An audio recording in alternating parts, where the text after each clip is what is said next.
Jasmine.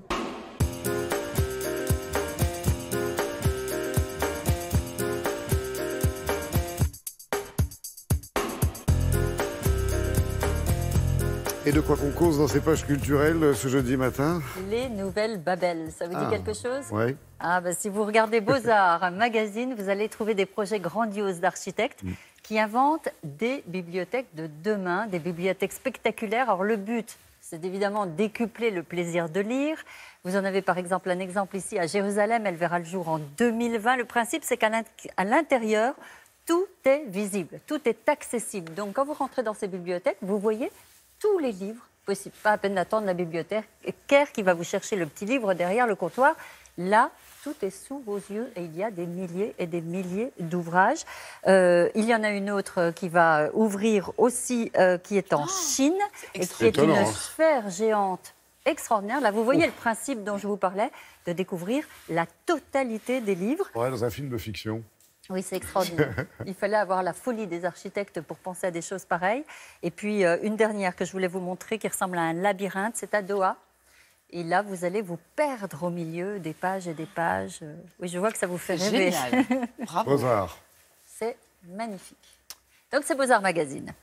Vous voulez un petit dossier croustillant sur les primes à la RATP? On l'attend. Allez, c'est dans un Capital. Des primes jugées délirantes. Selon le magazine, le conflit à la SNCF avait déjà mis en lumière un florilège de primes diverses et variées qui avaient stupéfié l'opinion.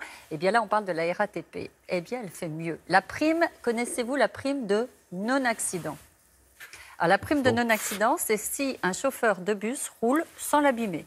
Il a une prime. Il y a aussi une prime pour la non-perte d'outils. S'il ne perd pas ses outils, il a une prime. Et puis, il existe aussi une prime pour capture d'animaux. Alors, on pense évidemment aux rats, aux souris, etc. Mais il n'y a pas que ça. Il a une prime. Alors, la plus belle prime, je vous la garde pour la fin, c'est la prime pour usure anormale de chaussures. C'est des salariés qui doivent se déplacer sur les ballasts, etc., etc. Donc des primes comme ça, il y en a pléthore. En fait, la créativité de la RATP n'est plus à démontrer, facile d'en rire, mais les primes permettent d'acheter la paix sociale. Moins d'un jour de grève par salarié en 2017, ça fait rêver la SNCF. Bon, admettons. Mais cela dit, avoir des égratignures sur sa voiture quand on vit à Paris, c'est tout à fait normal, comme d'y perdre ses outils. Donc, pourquoi ne pas avoir une prime si on échappe à tout ça? Alors, moi, je n'ai pas de prime quand j'abîme pas ma voiture. Mais bon, c'est pas grave. Mais tu as une prime quand tu n'abîmes pas tes chaussures. Je voulais vous faire traverser les continents pour aller en Ouganda avec ce récit dans Grazia qui est magnifique sur le travail de deux associations pour réenchanter la vie d'enfants victimes de la terrible rébellion qui a ensanglanté le pays.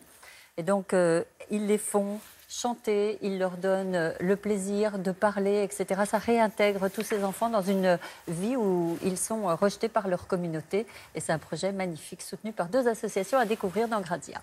Merci beaucoup, Estelle.